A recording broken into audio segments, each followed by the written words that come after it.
But we want Lily in there. Okay.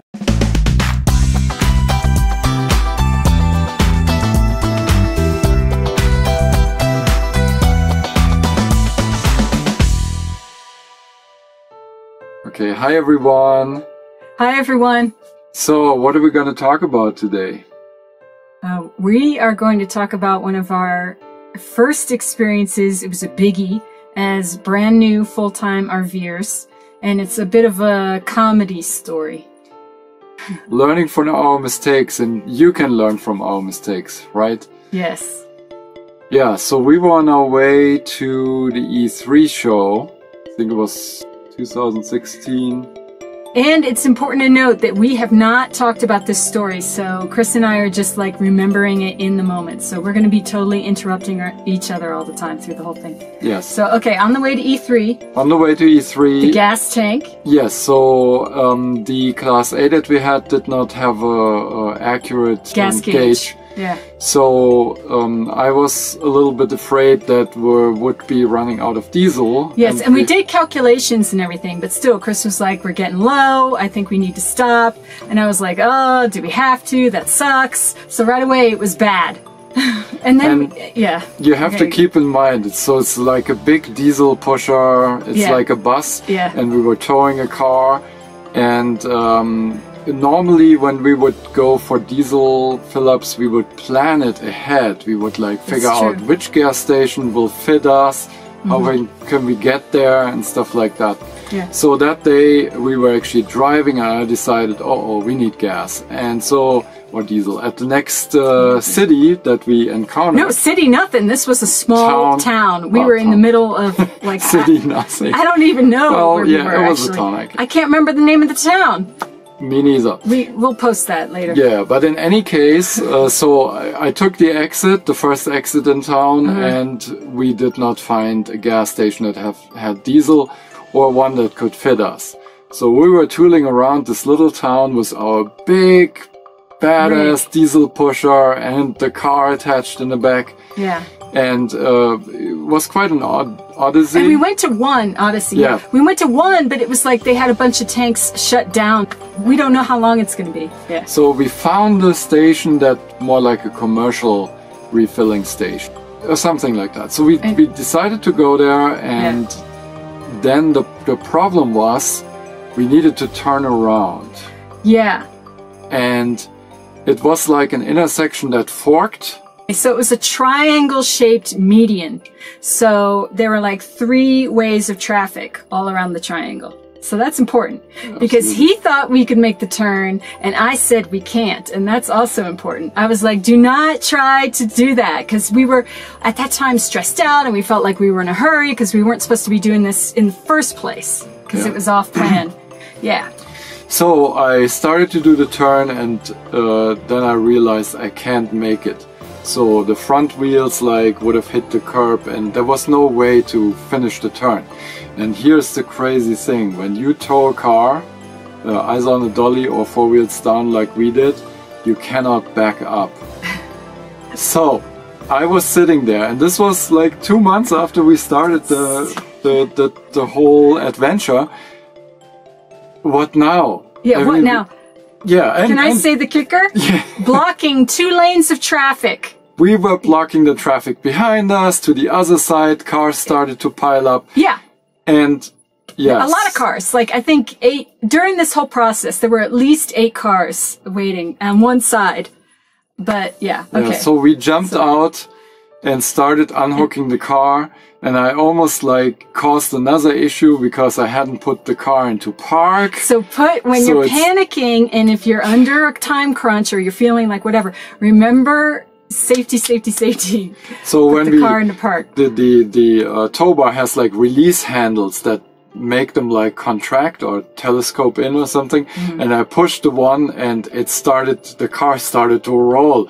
And you freaked out and I freaked out, and but luckily nothing happened. But and ultimately I would have been okay. There was no like real danger, but it just started rolling towards me and I was like, ah!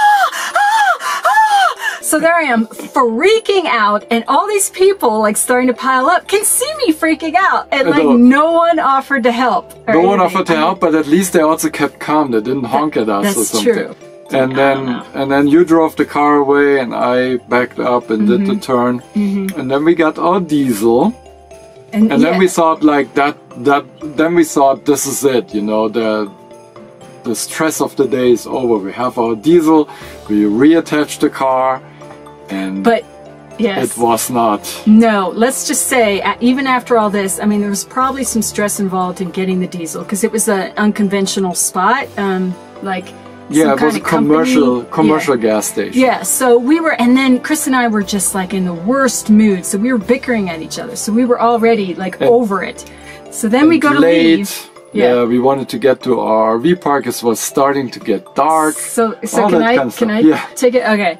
So we're leaving, and Chris is impatient, frustrated. I'm frustrated. I'm probably bitching him out or whatever. So he just like is flooring it like to get on the road again. Not really. Well, the reason why I pushed it hard, you know, that diesel, like it does not move in the beginning. That's true. It goes very slow. It's almost like slow motion getting into traffic, and there were cars coming left and right. Right. So you like punched it. So I punched it, and all of a sudden we're hearing this super loud bang. It was like an earthquake shattering. Boom! Yeah, because it went over like it was like a speed bump. There was a bump. I guess, there was a bump in from this parking lot, from this unconventional gas station. Yeah. There was a bump there, and I didn't see it. And when you go like at slow speed at an angle over these bumps, it's the end for an RV. It shakes left and right like crazy. Oh my gosh, yes, that's right. It did shake left and right. Like the whole thing was like whoa, whoa. It was nuts. And total earthquake. So the cabinets flew open. Yeah.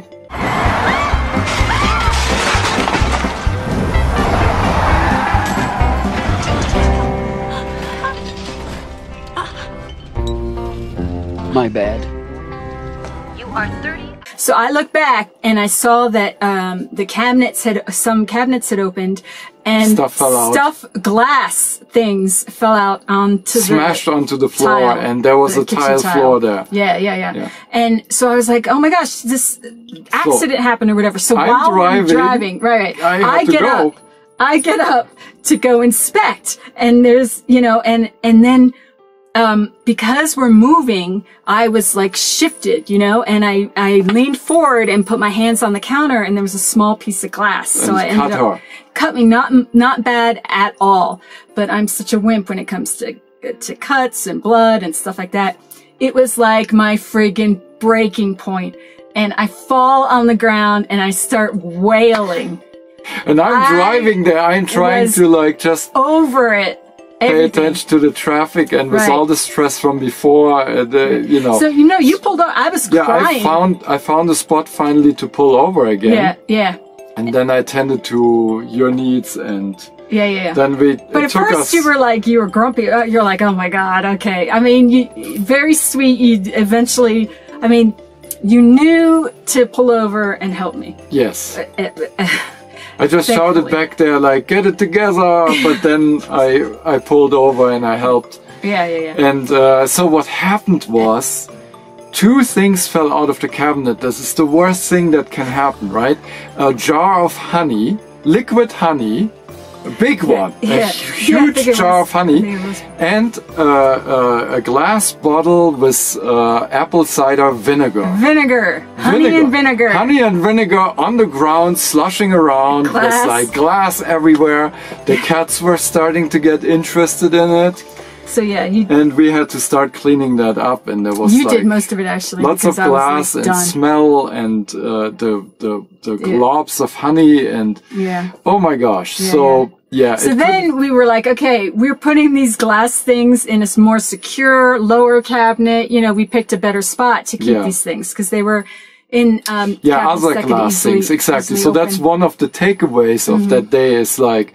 If you start out RVing, don't put anything that can break into upper cabinets. Keep them low to the ground. Or keep them properly secured. Yeah. These weren't, I mean, the cabinets flew open with extreme movement.